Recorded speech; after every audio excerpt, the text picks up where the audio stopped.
Please welcome our dear friend, someone we love, Ariana DeBose.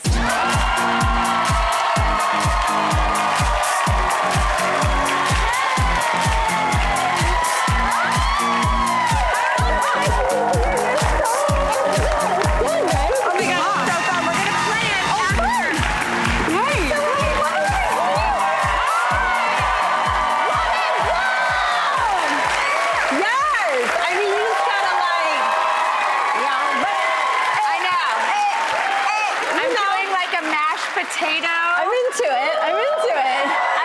With the stuffing. Yes. The butter churn. The butter churn.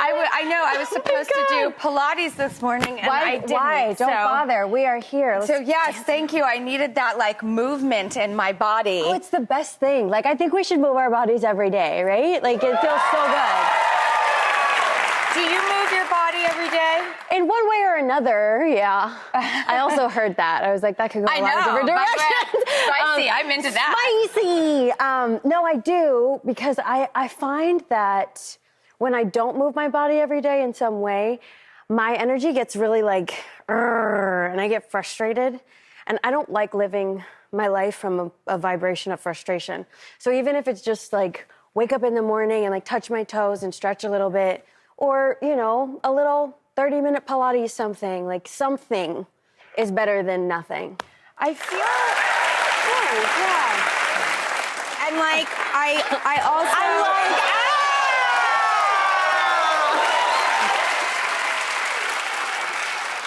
But I feel like you just changed my life when you said about, if you get frustrated, you don't want to be working from that vibration. I do not. Learning, what kind of turns your energy red, learning what takes it down, and then being sensitive to it, that has been so helpful for me, especially as I've, moved forward in my journey and found success. There's a lot of things that kind of come out of nowhere at you, and I will be very candid in saying I didn't know how to process that initially. And with everything going on in the world, there's so much darkness. And RuPaul, I love this saying.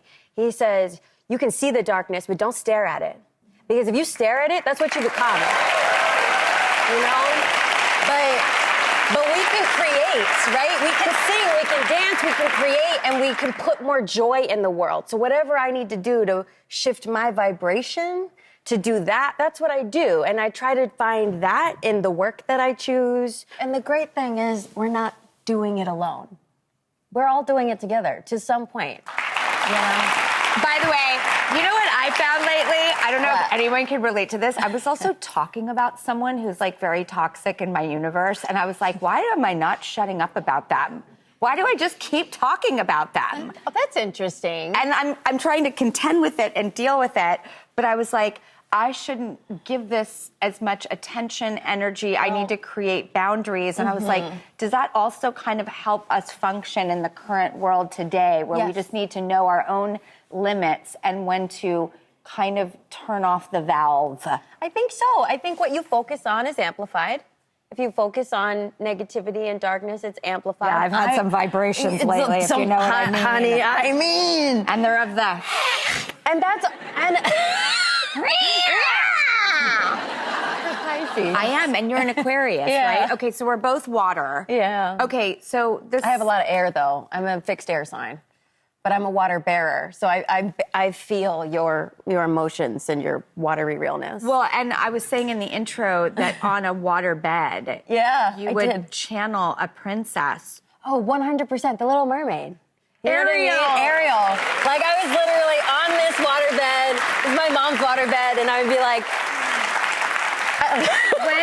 When did you, know? When did you know you're like, I can do this. I've got this.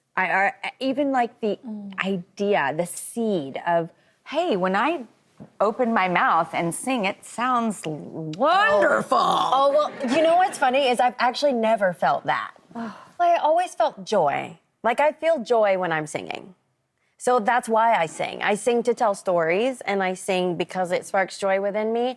And again, now that I'm in my adulthood, I use, words like energy and vibrations. I was like, so the vibration of the joy that I feel when I sing is what I'm amplifying is my hope, you know?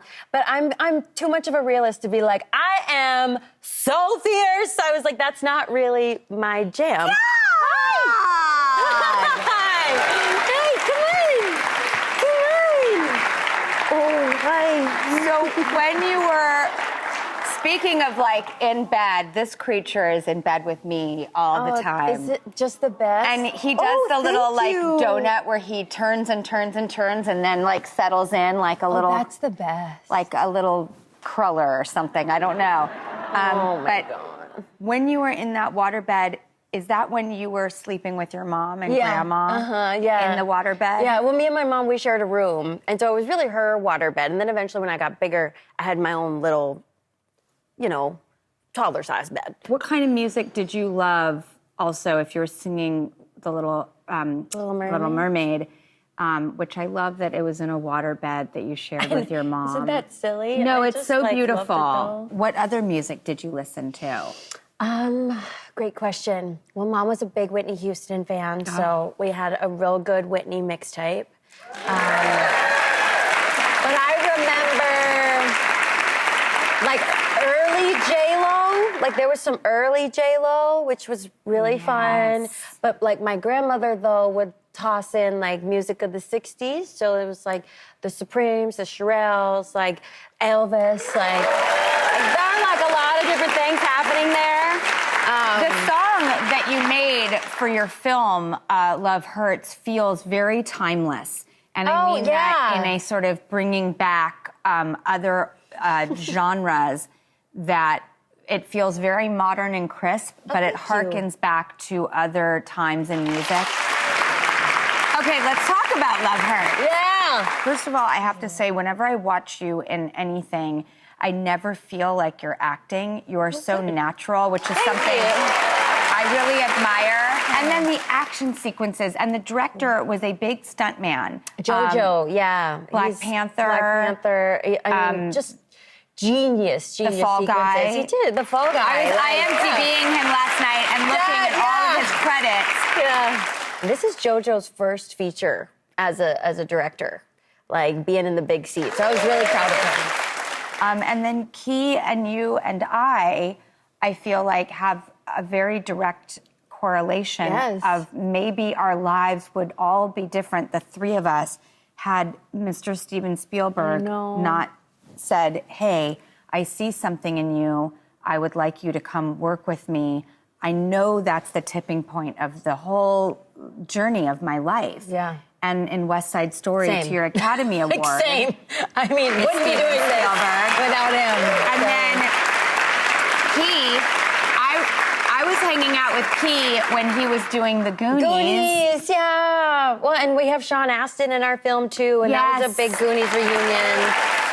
What was it like being with Key, since we're all kind of kids of Stevens? It's true. He's the best. Like, in fact, when we got to Winnipeg, because we made this movie in Canada, it was cold, we went to dinner, and we took a picture for Steven, and he was like, your godchildren are making a movie together. And Hefe responded, and he was just like, two people I love so much in the world. I'm so glad. Did you call him Hefe? Yeah, boss. Boss in Spanish. I love that. You know, Jefe. Jefe Esteban, you know? Okay, so we have to go to a quick commercial break, but then when we come back, will you do a dance challenge with me? Okay. Okay, we'll be right back. I can't wait to see this.